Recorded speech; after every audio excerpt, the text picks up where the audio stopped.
to cut to their back line, but it's probably for some reason there's like miscommunication or for what reason. Like everyone is going to be staying on the left, so they instantly got to point on the right. So you see there's like 5 to 10 players on the right. That was free casting. There's no challenge on the right at all. And then when we're going in front of the gate like this, like the bruiser, a lot of the bruiser cutting in from the right side, and then the rest of them is like main circling in. But one problem that we see already is that on the opening point we're ready to clump on the left part, right? So we have people clumping up on the left, and then to one or two gravel like from Brusty, I think this is, and also from people on the right, like they without even needing to gather us, like the two of their best bruiser, like Warrip, Voltaire, like it's too easy for them to just wipe us in the opening push if we group like that. You see when Warrip, Fable, like all these bruiser comes in, like our front line just instantly collapse because we already clump up before they even start clumping up. Yeah.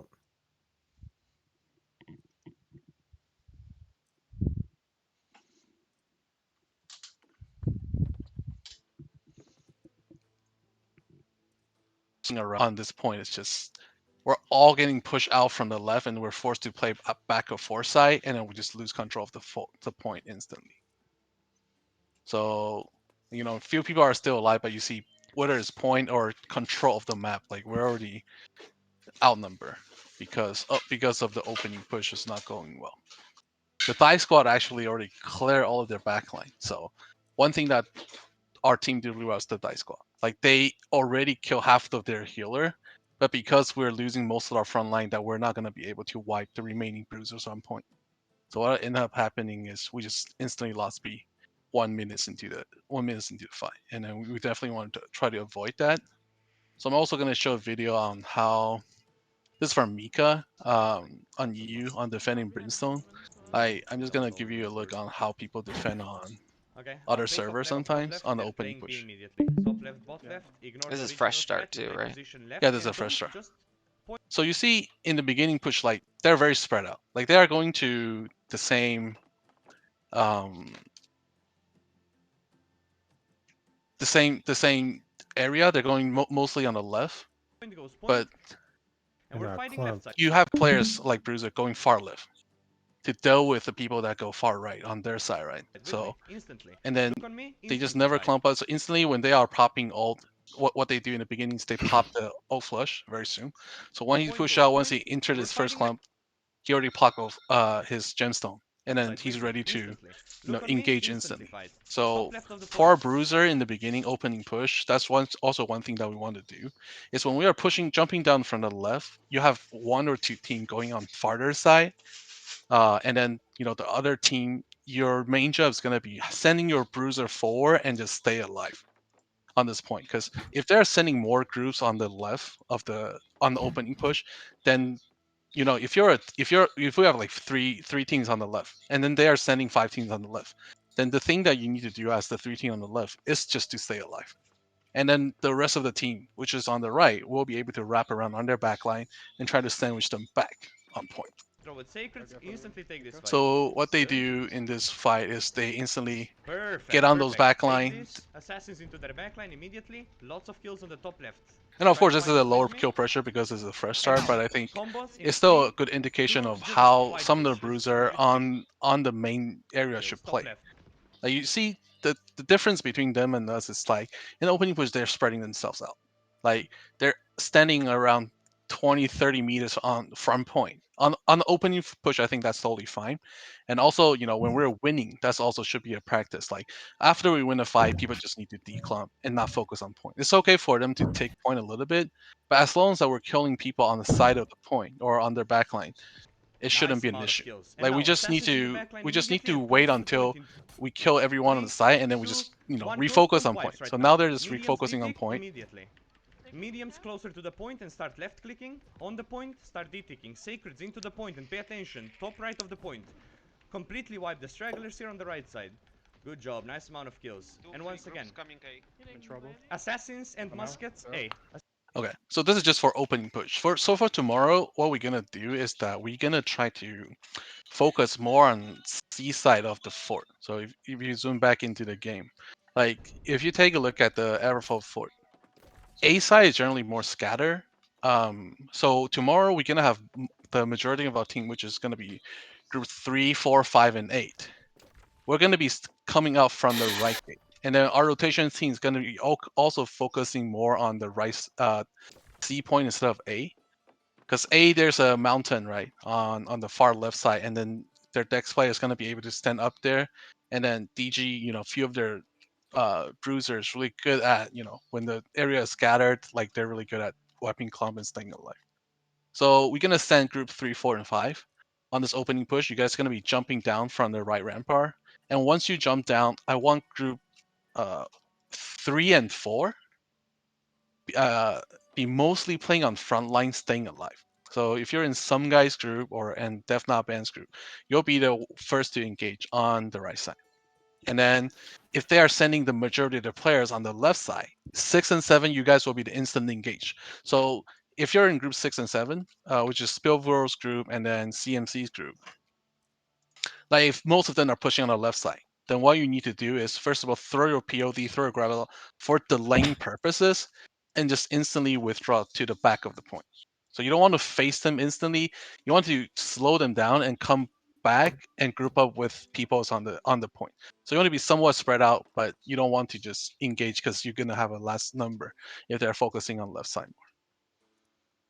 On the other hand, if we are 3, 4, and 5, 3, 4, 5, and 8, if they are not sending their majority of the players onto this, we should instantly jump on the back of the point and wrap around under healers before coming back to point. So you should be engaging, spreading out, engaging with their players going to bonfire side, and just wrap around them on the back of their bruiser, and then come back to point when the area is more clear. Okay. So hopefully that's clear for everyone. Once again, if you're in group 3, 4, and 5, you'll be instantly engaging. I want group 5 and 8 to wrap around Nor. So come further right, on maybe even toward, I mean, even maybe even passing the bonfire. But one thing you want to make sure is you don't want to pre-clump before the bruiser jump on you. So if you're IGVG, you don't need to go, too much forward. You can let your bruiser go, throw their POD, throw their gravel, and then just preset like a ice wall or preset like a oblivion underneath. So when they are coming in, they don't have this free tick to just instantly wipe our backline. So that's one of the practices we might want to do. But the main focus, I think, is first of all, spread out more in the opening fight and throughout the war. Like when we're on defense, when point is not taking too much, we should spread out a little bit more. By spreading out, I'm not saying that you should just run towards like so far that you won't be able to help point. But if you see there's too much people around you already, then you should just declump with them and then watch for opportunity to help on point. So there's still gonna be occasion when they are grouping up on or clumping up on point, and then when like I will make the call of like left of point or top of point, things like that. You want to comes in like if you're too far away, if you're already like at the position of where I am right now, like where six at, like you don't need to just jump like double dodge in and try to land a shockwave.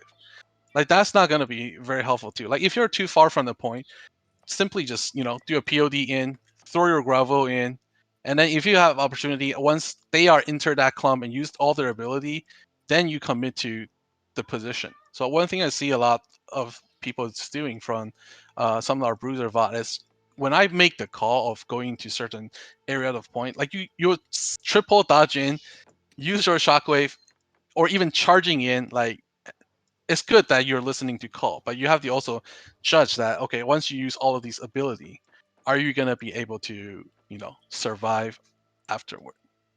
So usually what we want to do entering a clump position is first you have to pop your cleansing, pop your old flush, and then now you make the judgment of whether you can comes in or you have to just use your range ability instead of just instantly go in. Another thing is that when we are using our initial ability, like when I was calling for Shockwave, it's gonna take like at least 1 or 2 seconds for other people to react, right? So by the time you guys enter the clump, there's a good chance that there's the initial bruiser who are within that position already declump. So they use their ability, they start declumping. And when you run to it and using all your stamina, you're gonna just be eating all of their shockwave, all of their counter wipe skill. And then if you don't have ability to get out, you're probably gonna instantly die there. So that's one thing you want to be careful at is what for our bruiser especially is how do you interclump, make the judgment on how do you stay alive while contributing to the position I call, and also be aware of your surrounding on not clumping up too much before we need to.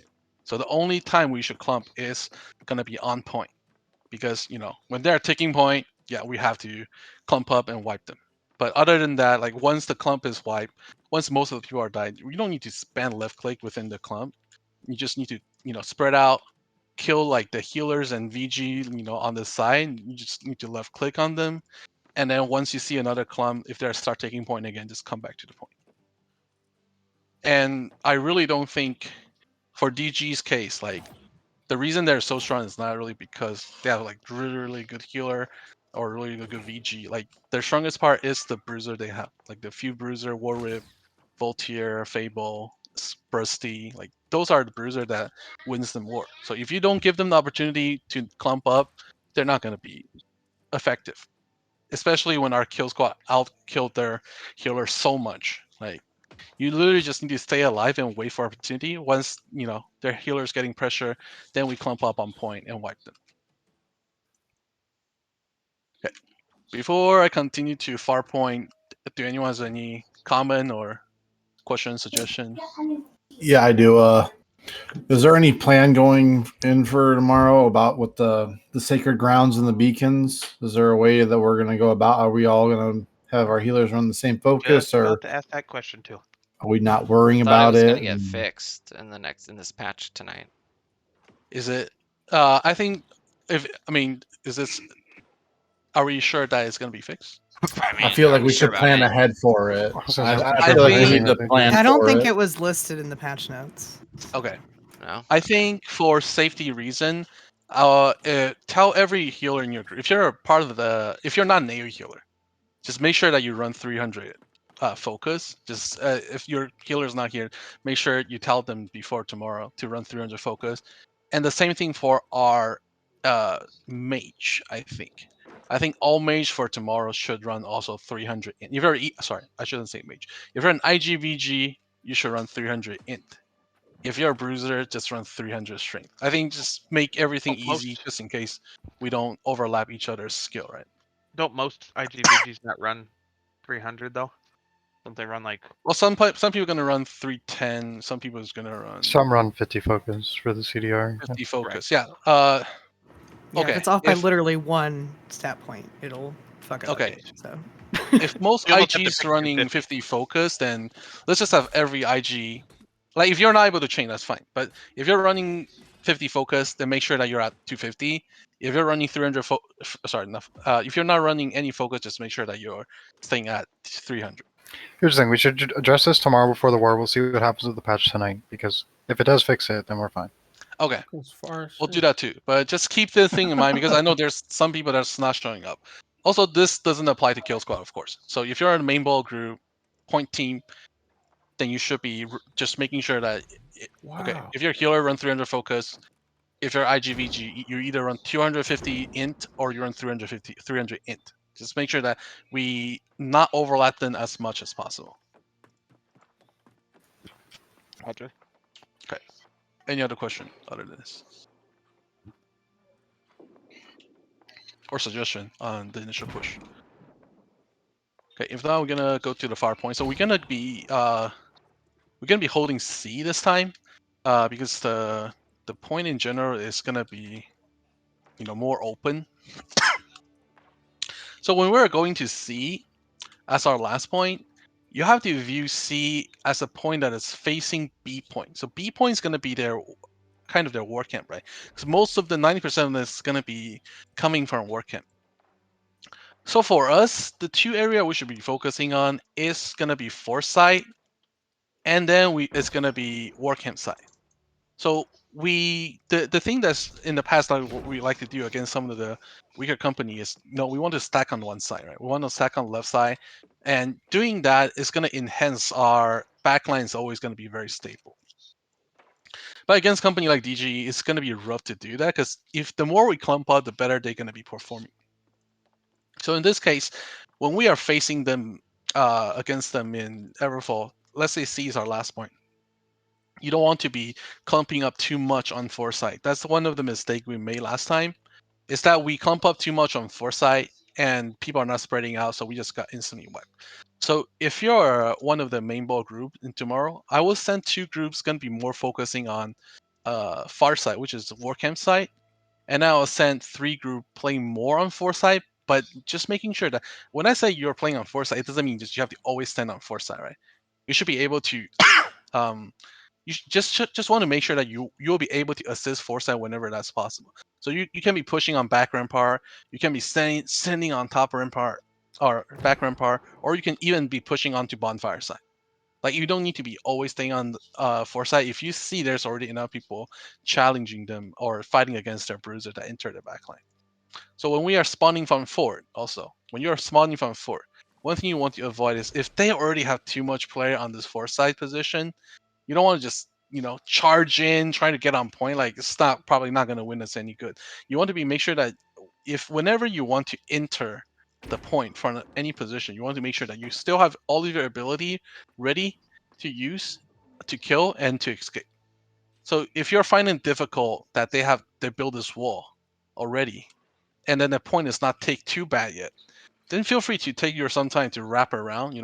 Come jump down from the floor and just come to the right side, wrap around, and pressure their backline first before you jump on point. So doing that, you'll have all of your abilities still ready when you're having this come 5 on point. So generally it's going to be the same as B, but once again, spread out a little bit. Like if people are sending their Dex player, so one thing they do last time also on the last point is they're sending their Dex player or in the Crow Squad like very far side. They stand like in my position right here, and then they will start shooting people. And then they will, when their main ball comes, they will start instantly, sandwich us. So if you're on foresight, like whenever you see okay, there's one or group, 2 groups is holding already against people on bonfire, then feel free to send your group, all the way back to kill people on the far side. Same as kill squad. Like when you are seeing that okay, there's too much people group up on bonfire, there's gonna be tough to enter their backline because all of them are grouped in that position. Just come to the far side and clear all of their dex player. Make sure that our backline is clear and we have position to just run back, have this position on point, and just come back to the point whenever we can. So that's one thing the kill squad also need to be thinking is that okay, if you see there's people clumping up in far side, your team's probably gonna be the best team to clear that area for us. So the rest of the main groups, we're gonna be mostly fighting against their bruiser coming from B. But kill squad, make sure that you take a look at the far side. If they have too much number, give them pressure. Try to kill as much as possible, and just make sure they don't free cast on us. Okay.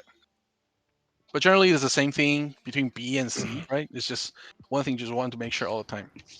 It's not clumping up before they clump us. Uh, assist a point with your ability while being able to stay alive. And this is especially for Bruiser. I think most of our IGVG are very good player, and then they don't need to enter the center of the clump, so they are in a less risky position. But without these Bruiser, the IGVG that we have is going to be tough to kill people, right? Because they provide a support utility we have, but in order to kill clump, it's still going to be relying mostly on the Bruiser as well as the burst damage, that we have on point. So Bruiser in general, make sure that you are trying to survive. Survivability is top priorities on outside of the foot. Okay. Now we're gonna enter the fort. Come in the fort.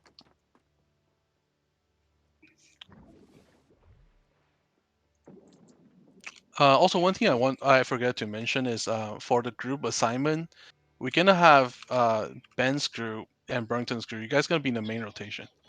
So 4 and 5, you guys gonna be in the main rotation to C. I would have Hibby be the caller on the rotation point.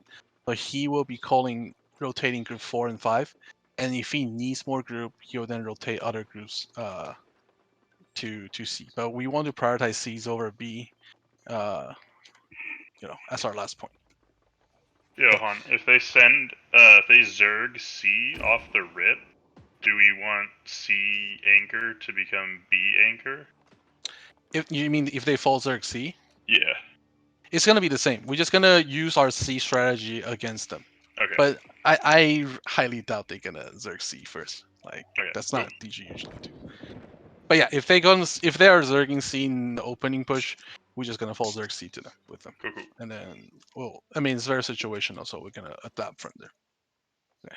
So within the 4 phase, we're still gonna have, our usual team on most of the points. So if you're watching my stream now, group one's still gonna be always gonna be, perma point. But when we say perma point, group one, if they're not if they haven't entered point, then you're gonna be serving as a point B point anchor too.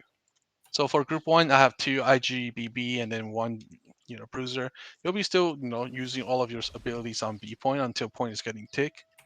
You'll be playing with group 3 also as the anchor for B. So some guys' crews also gonna always stay as the anchor for B. And then group 2 on the other hand, you'll have more room to rotate because you will have technically you have 2 anchor team with 1 and 3 as your anchor. So you don't need to be always staying on B. You also want to be aware of watching all the position around the 4 and assisting on whatever doors that needs help. So you have a very high responsibility because you will be the closest to rotate to every single position within the 4. So if you're in group 2, just be aware that whenever there's any position that needs help, you'll be the one primarily to helping them. Okay, and then 3 and 4, you guys gonna be left door. Sorry, it's not 3 and 4. 4 and 5, it's gonna be left door. Well, 5 being the anchor team, so the odd number is usually anchor team. And 7 and 6 are gonna be right door. 7 being the anchor, 6 being support or rotation. And group 8, which is my team, we're gonna stay on background part. We're gonna be same as the anchor of background part. And then 9 and 10, which are the 2 kill squad in the opening push, you'll be also on the background part.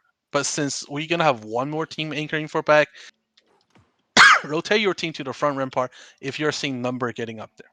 So group 8, which is my team, will make sure to have 1 VG on each door to lock them down. And then I will also have a repair in my group to repair the door early this time. So we want to eliminate them chances of getting into the back door easy, and back door is also very easy to build up. So I will probably focus more on the right side. So we repairing. Sorry, I think this is E door and C door. So the right door and then the back right door. So we'll make sure to more focus on this, and when background power is clear, we can also serve same thing, same function as group 2 to assist on whatever door that needs help.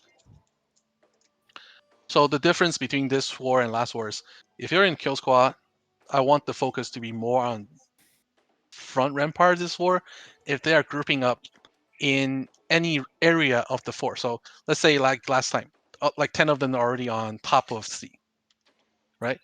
Instead of, like if you're not able to fight them, if they are already controlling all the choke point, just wait for them a little bit. Whenever they jump down, just instantly jump to the door that they're pushing in. So let's say for C door, they're jumping down. They're starting to kill people that's defending the door. Just instantly jump outside of C and just wipe all of their healers and block the rotation from coming in. So you're gonna be serving kind of like a backup door team if any of the doors wipe. So by doing that, like, okay, now people are entering the 4. They already used all of their ability, their ult, to kill people within the 4. Now they have to make a decision. If they're gonna push in, then their backline is gonna be completely exposed by the kill squad. If they're deciding to come back, first of all, our dive squad has better mobility. Second of all, they already used their ult and everything, so they might not even be able to fight against our, dive team outside of the 4. So that's one thing you want to keep an eye out for Xerxes and Jin, is on calling your teams on jumping down in the correct position. Same thing, like if they have no one entering the 4, you also want to have your team on one of the more pressure gate, then jump down like together as a 10 man or even like 5 and 5, just to make sure that each of the door is, some of the pressure get alleviate from you harassing their healer. So Group A, which is my team, I will make sure that we have one VG at each of the door to anchor down, and whenever we need help, we'll call you back. But just keep an eye on people on top of the 4 and clear them out. So jumping down is going to be one of the key that you want to be focusing on, and it's going to be all relying on your call to make that decision yourself. Because I'm not going to be able to see this, but also me being on the background part, I will also have a better vision on what the 4 is going to be looking like. So if I see a lot of player on top of left or right or mid door, I'll give you guys a call telling you that okay, there's people above you. There's a chance that they're jumping down. For jumping down, the main thing that they're gonna do is on respawn time, right? So ideally, every group should have someone with a respawn time. So if you don't have one, it's respawntimer.com, I think. Yeah, respawntimer.com. Like when you open it, it will based on the time of the war, it will tells you like how long it's gonna take for people to respawn. It might be off by a few seconds because sometimes um, so I mean the first respawn is depending on when's the first person die, right? So like the respawn time sometimes is gonna be off by 2 or 3 seconds. But if you are able to either refresh the page or just remember that every respawn is off by 4 seconds, then you have an idea of when is the next respawn. So whenever a respawn pop, you need to be aware that there's a possibility that people is going to jump down. So you want to like if you're in the door anchor position and they're not pushing in, like if you feel like you need to, just come back. Just come back to underneath the stair. Like if you see there's too much player already on top, so when they jump down, like they can't do anything. Like if there comes coming in, you have at least more support from point team as well as the background part. Um, So ideally, one player from each of the gate will be able to kind of make call. So Hibby and Spillbro, if you're available, then one of you going to be right gate, one of you going to be left gate. So hopefully one of you can report a status on the door, because when I'm solo calling, like there's going to be position on the 4 that I'm missing. Like if you already see 10 of them on top of the 4, just so tell your team that there's 10 of them on top of the 4. If you think that you need to make a backup, just make backup call. And then if you think that you want the support team to come back, just tell your support team to come back. Gotcha. Uh, apart from that, the anchor team for B. Okay, so the anchor team for B, one of the main responsibility is to cut down the rotation from them entering. So I mean, having a respawn time for B is like even more important than any other gate. Some guys who usually are the anchor team for B. Last time in that war, we kind of wiped them on point, and then what happened at the end is they just run onto point and then just wipe the. Literally just step on point and took it. And I know it's like very critical because the point is already at like 90%. It's hard to be aware and just send like a players to block the rotation. But your focus at all game is gonna be blocking down B door. Like unless there's like absolute need for everyone to step on point, the VGID IG in your group should be always locking down door, at least as a delay. Same as for our dive squad. If you're seeing that okay, there's a lot of people on point, and then if you guys are mostly in light and you have hard time entering, then just stand on B. Stand on B and just try to delay them in front of B as long as possible. So we'll have chances to wipe people on the point before they come in. Right? So that's gonna be another thing that we want to keep being aware of, is that blocking B, because usually we don't have a repair person for B door. We have one for left door, and then in this war we can have one for right door and back door. Comments, suggestion, anything before we continue? We have a plan if they potentially crash on all gates from the ramparts. Like just push in from the Let's say rampart. they have 10 over A, 10 over C, Mhm. and they just do an all crash. That's usually what hurts us. I mean, at every respawn, you should expect, like whenever there's a lone respawn after 15 minutes, you should expect a push from them, right? So what they're gonna do is their bruiser is gonna be popping cleansing and just instantly dodging it dodging in, trying to use their ult on you. Like, I really don't think there's really an alternative to stop that other than you being aware of the push and just, back up. But if you're seeing a gate that's heavily stacked, like with 20 player, like, and then they're using their Dene and they're popping their cleansing, then you should just call the support team to come.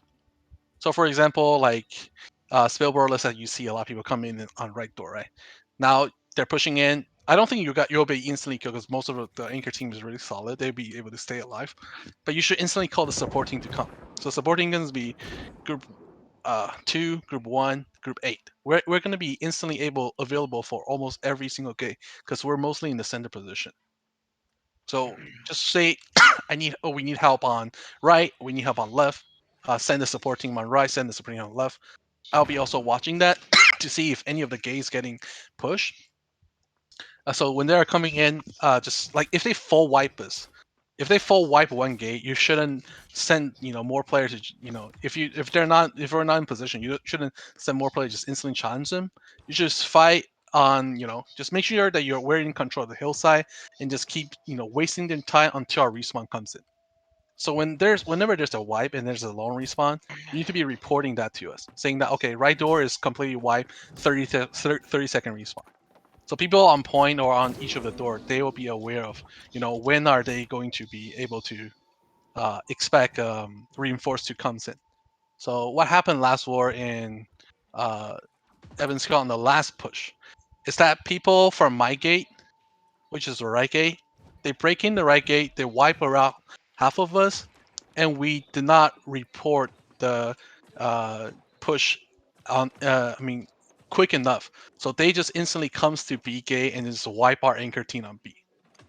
I think I did make the call, but like the reaction wasn't quite quick enough. So when I said people are pushing C, like if my gate broke, what's gonna happen is I'm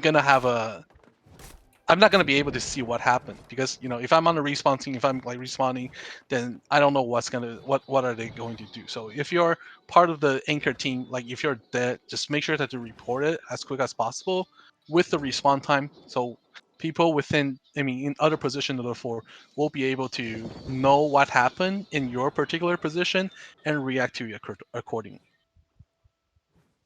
One thing to keep in mind is whenever we got wiped, like in for a particular door, like if we're getting pushed into one door, that doesn't mean we're losing it, right? It just means that okay, we need to wait until respawn. For every respawn that comes out, it means that the number is going to be in our favor because we're gonna have more player within the floor, and they need to spend around 3 to 5 seconds to run to the floor. So you just need to technically survive until the next respawn time, and then we can outnumber them. So if point is getting take a little bit, as long as they're not full zerging, full force on point, it's okay to just play your life a little bit and just try to play more as a delay instead of for kill pressure. So you're waiting your skill, you can just be left clicking the healer, trying to stay alive as long as possible. When the respawn pop, that's the time when you want to use all your ability on kill pressure. Does that explain your question, VP? Yeah, it does. Because I don't think there's a way to completely counter the push. If for offense is always on, it's always depend on offense on when do they want to push in, right? So if they are stacking up their ults and they want to push in, just let them push in. Just leave the gate, wait until they all of them use their ult, and then start engaging again. Like if you see that a lot of them are detonating and then they're running through the ice wall, just charge out, just ice tomb. Once they finish their ult, then we can start fighting again. Okay. Last thing I want to focus is hillside control. So within the four, whenever they're winning, they have more numbers than four. The one most important area you want to focus is bottom of stair to hillside. So all the way from E bottom of stair to D bottom of stair. So this area is the one you want to control. And the reason of that is when they are getting control of this, they'll pull most of the player back to this position and all doors going to be empty. So you want to be able to have an area for your healer to be standing on, and also make sure that once we clear hell site, then most of our team will be able to face on the direction they were supposed to. So whenever you see there's a stack on hell site for their player, then make sure that instantly you should be killing their healers. I mean, killing their players on hell site, unless you're the anchor team. Anchor team, you should be the one focusing on healers that is within the 4. But any of the support team, including the background part team, your focus is going to be on clearing the hillside first before anything. Because once again, all the doors choke point, right? As long as our anchor team is closer to the door, and then they're able to come back. If we clear the hillside, the rest of the 4 is going to be cleared very quick. They have to back out, and then we're going to be able to hold a choke point again. Okay. So that's all I have for today. I mean, there's still going to be a lot of VAR review. I think I'm suggesting everyone to still run some VAR review, even if you're a top player. Getting feedback from other good player is going to be very helpful. I think so. What about bio bombs? Do we want to run those? So the thing about Biobomb is, I will suggest every normal group.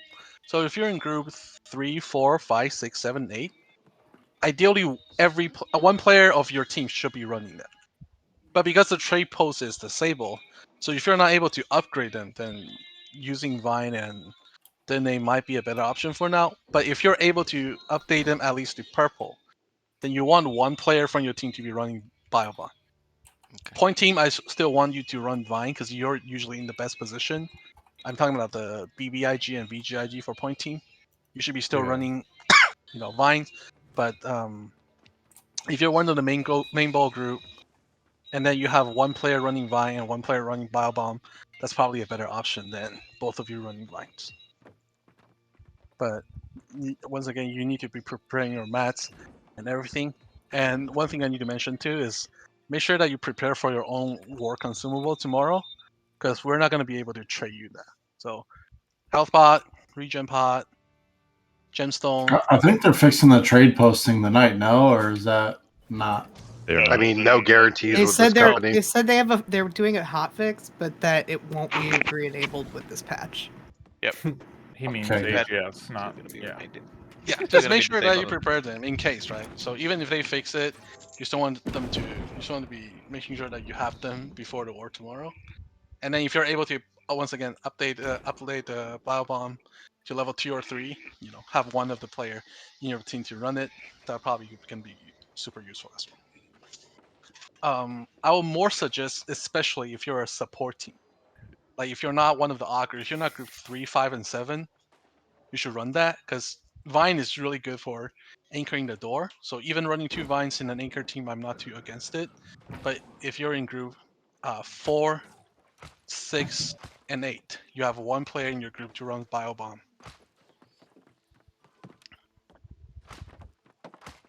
I think. Yeah. Yeah, I'd almost recommend any door anchors to have vines, 2 of them.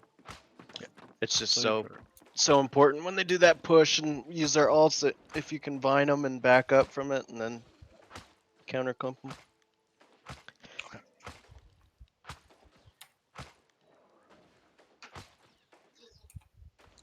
Okay.